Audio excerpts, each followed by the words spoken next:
All right. Welcome, everybody. It is award season for movies, and when it comes to acting, there's no better detection of what might be up for the Oscars than the SAG award nominations and who wins these SAG awards. They really a lot, because the Guild is very much a big voting body in the Academy. They very much end up reflecting who wins the Oscar race and who gets nominated for the Oscar race. And that's why this morning I wanted to film my personal reactions and give my thoughts on the SAG award nominees for 2024. I missed their Instagram live stream where they went over stuff. I couldn't find a video of it, but Variety here has an updated complete list. So I'm going to go ahead and react to that this morning for me, and we'll see. I will see if there's any surprises out there. I think you know.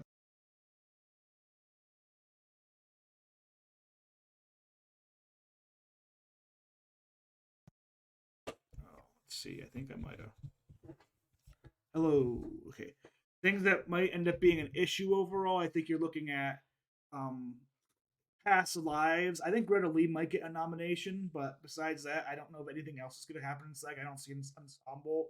Sandra Huller being a foreign film, I don't know if she'll be up for Best Actress. I don't know if Anatomy of Fall will get Best Ensemble for that. I think we're going to see Killers do very well. I think that they're going to like the SAG actors. I think Oppenheimer will do very well. Charles Melton is left off the short list for the BAFTAs, so I think he's worthy of a nomination overall. But let's see if he makes a nomination list here for Best Supporting Actor, and then I guess we'll see if the other categories kind of give us any type of hints and any surprises and things like stunt performance and stuff like that. Without further ado, let's go through the award nominations list here on Variety and give my reaction to the SAG Awards the actors give. So first up, outstanding performance by a stunt ensemble in a television series. So we have Ahsoka, Barry, Beef, Last of Us, and The Mandalorian. Ahsoka probably wins this overall, maybe Barry as well too, but that makes sense to me. If you forget that they also do television stuff too. This may represent the Emmys, might not. Outstanding by a stunt performance in the most picture Barbie, Guardians of the Galaxy Volume 3, John Wick Chapter 4, Indiana Jones, and Mission Impossible Dead Reckoning. I think those all make sense. I think, people might not wonder what you mean by Barbie, but I think when the dancing and stuff like that, that's considered stunts too. So I'll give Barbie a little bit of an understanding there. I think that's fine. I think that's a good category for that. Stunt group, I think I'm happy to see them get more and more award love. I think maybe I'll put that in the Joshers next year. Tell me in the comments if I should. Outstanding performance by a female actor in a television series or limited series. So, um, this is a little bit different than what we saw at the Golden Globes. You have Brie Larson, who was in the Golden Globes. You obviously have Ali Wong, who won the Golden Globes for Beef. We have Beef Howley, Catherine Hahn, and Uzo Abuda.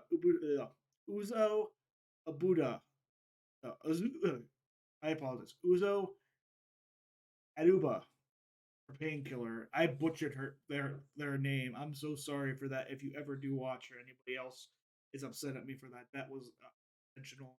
Pretty embarrassing. So a little bit different than what we saw for the Golden Globes. Outstanding performance in a male one. Stephen Young, Beef, John Hamm, Fargo, those were there. A little bit different in some ways, but David Oloyo was also at the Golden Globes. Matt Balmer and Tony Shalhoub are the other nominees here. Outstanding performance by a female in a comedy series.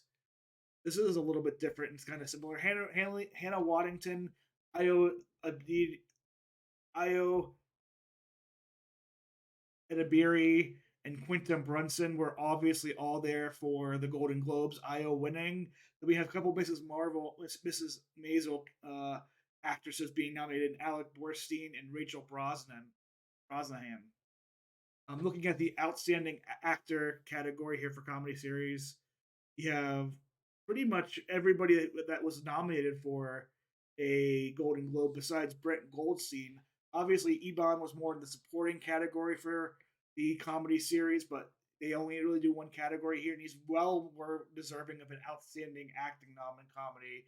Jeremy Allen White, the Golden Globes winner. You have Jason Sudeikis from Ted Lasso, Bill Hader from Barry, and Brent Goldstein from Ted Lasso as well.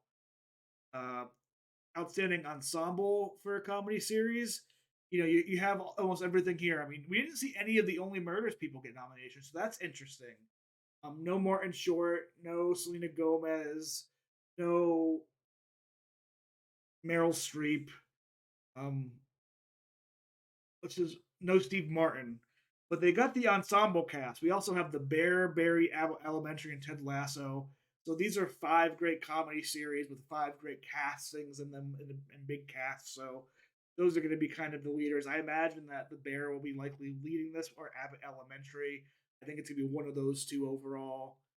Next up, we're going to be going into Outstanding Male Actor in a Drama Series. Brian Cox, Billy Crudup, Kieran Culkin. I don't know why they don't have the shows. Pedro Pascal and Matthew McFadden. This means that Jeremy Strong was kind of snubbed for this role, but we got three really good Succession actors in there. Pedro Pascal, and I don't know what Billy Crudup was in. Also, James Marsden wasn't in this one for jury duty, so he didn't make this one in either comedy or drama. So you have Elizabeth Debicki, Bella Ramsey, Kerry Russell, Sarah Snook, and Jennifer Aniston for the best drama series. In terms of lead, outstanding performance for an actress. Here you're looking at, I would say, Sarah Snook being the leader, but everybody here was nominated for Golden Globes, whether in the supporting category or the lead category for drama series. Then your outstanding ensembles. We haven't seen anybody get nominated for the Gilded Age, but they pick up the ensemble nominations. The Morning Show, obviously, the Last of Us, The Crown, and then the big, most likely going to be a winner, Succession. So that's going to wrap up TV. I think it's pretty much going to be similar to what we saw at the Golden Globes, and especially for the drama side. I think it could get Succession. For limited series and TV movie, I think it could get the Beef Love. But a couple other new nominations there. And I like how they, instead of supporting characters and lead characters, because most of these characters are in throughout the series the whole way through. It's just outstanding performance. I kind of like that personally, but I know in movies as we go to outstanding performance by a female actor in a supporting role, things like that change. But let's see the nominees for supporting actress. So the big surprise looking out here is Penelope Cruz has replaced America Ferrera in a lot of places. We have Emily Blunt, Danielle Brooks, Penelope Cruz from Assuming Ferrari, Jodie Foster for Naiad, and Divine Joy Randolph for The Holdovers. I think Danielle Brooks and Divine Joy Randolph are still the clear frontrunners, with Divine Joy Randolph even being like she is the frontrunner of all frontrunners this season. She's very much um Everything Everywhere All at Once had in their supporting male category. But this is the first kind of big surprise of the acting ops. We see Penelope Cruz get in for best female supporting actor, best supporting male actor. I already see Sterling K. Brown getting nominated, which makes me happy because American Fiction is going to hit theaters here for most people soon, and he was amazing in that movie. He hasn't get much nominations, but if he gets in, that means we're losing somebody, either Ruffalo or Melton. I feel, maybe even Gosling. Barbie hasn't been getting that much love this award season overall in terms of wins, and that might mean some of its nominations might get hit off here. But let's see. We have Sterling K. Brown, William Dafoe got in, Robert De Niro, Ryan Gosling, and Robert Downey Jr. So we lost both Mark Ruffalo and Charles Melton. I know the bodies love Dafoe, and I think this means he should be considered heavily considered for the Oscar nomination. I can't believe Ruffalo didn't get it. He was amazing in Poor Things. De Niro obviously getting in for Killers of the Flower Moon. If anybody I thought might be in the bubble here in supporting, I was hoping it'd be him. Gosling made it through with Barbie, and Robert Downey Jr. might be the favorite here, but man, Dafoe and Brown. So the acting categories for SAG already delivering what I would consider being major surprises in terms of nominations and who's being left off. That could affect a lot of people talking about the Oscars with those nominations coming up in a couple weeks. Let's move on to the next one, which is outstanding performance by a female actor in a leading role. And I already see Annette Bening for Naiad. This probably means no Sandra Huller. That would, or no Margot Robbie. That is a huge surprise for and that might mean she might be getting in for the Oscars more than people were ever giving her because she wasn't getting Golden Globes. she wasn't getting Critics' Choice, so she might get the nomination for the Oscars. The other ones are okay, so Margot Robbie stayed in, so we don't have Sandra Huller. And like I thought, I think SAG not being so foreign, I thought Anatomy of a Fall might not get the nominations here. I still think Sandra Huller will get it. I think there's a lot of love for Anatomy of a Fall coming out of the Golden Globes and other awards, but Annette Bening might take her place. Margot Robbie was able to sneak in and stay in here. Emma Stone and Gladstone. This would be the first time they're really up against each other at a major award show that could reflect the Oscars. So that'll be interesting to see when the SAGs do take place later on. And then Carey Mulligan for Maestro, another staple of the leading acting category for females. Um, but man, Annette Bening getting in here, that could throw a lot of people's like wrenches of do they think the Oscars are going to give her a nomination for Naiad? I think she could be deserving of it, but not over Sandra Huller. Sandra Huller, I think, delivered one of the top 2 or 3 performances of the year by a female actor as a lead in Anatomy of a Fall. But the Oscars might not award the foreign film as much like that, but we'll see. Annette Bening does get in here over her at SAG.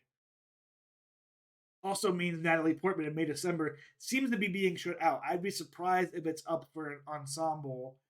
We got a couple of Barbie nominations, so that's good for Barbie's ensemble. Let's see who's up for male actor. I don't think we'll see any big surprises here, but let's see. No big surprises for that. You have Bradley Cooper, Coleman Domingo. I guess Jeffrey Wright is a little bit of a surprise, but not really. Cillian Murphy and Paul Giamatti. This means Saltburn for acting wise for individual categories has been shut out. Cillian Murphy, Paul Giamatti, Bradley Cooper are probably the 3 favorites here.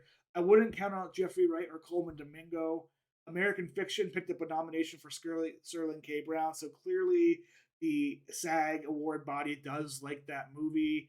Paul Giamatti again for the holdovers could be a favorite, but Cillian Murphy is I think what everybody's expecting is going to be the winner of both the SAG and the Oscars. This is like the most unsurprising category we've had out of the whole nominations list. So, and then we're going to have the outstanding performance by a cast, which is kind of like their best picture, if I'm correct. So, the nominations we have, surprisingly, so Fantasia got left off of that, but I see Color Purple making it in for best cast. So, Coleman Domingo and Daniel Brooks kind of carrying that through a little bit. Barbie makes it in here. American Fiction makes it in here. No Greta Lee also for best actress. She didn't make it in over Annette Bening, which was a surprise.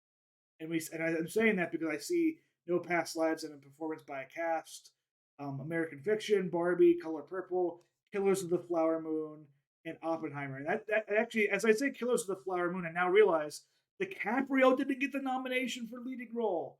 That is a somewhat of a surprise. He didn't go for it. I don't think he deserves the nomination out of those 5. So that makes me happy. Their 5, I think, actually reflect my 5 from the Oscars. So maybe I'll go 5 for 5 in that category, agreeing with the Oscars. But no surprise, an outstanding performance by a cast and motion picture. You have Oppenheimer, Barbie kind of leading the way. American Fiction, I think, might have a chance at this award. Killers of the Flower Moon, The Color Purple are kind of rounding out that spot. But no love for May December. No love for Past Lives. No Leo in the male actor. No Greta Lee in the lead actress.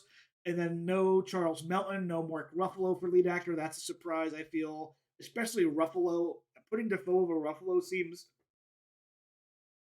tricky because I think Ruffalo gives a much better performance overall. Um, and then what else was a surprise? Oh yeah, Penelope Cruz getting in supporting actress for Ferrari. I assume for Ferrari over America Ferrera. That might change up what people think in that 5th spot for the Oscars. But tell me what was your biggest surprise down below. Am I overreacting to some things? Am I underreacting to some things? We'll do a prediction video as we get closer to the SAG Awards. But until then, I look forward to seeing everybody give me their thoughts and what they think about the SAG Award nominations. And is this going to spill over to the Oscars? Sandra Huller, is she going to get snubbed for the Oscars when she almost deserves a win? And who's going to finally win Gladstone versus Stone? We'll find out in the SAG Awards later this month or next month. I think it's later this month. Until then, until my prediction video, I'll see you guys later. And check out my other reaction video today for the League of Legends cinematic. I even try to explain it for people who don't know League of Legends. It was a cool little cinematic. And then I will have By the Numbers, the Blumhouse project, coming out sometime next week once I'm able to make up and record all the information going into that. But until then, I'll see you later, and I hope you have a great week.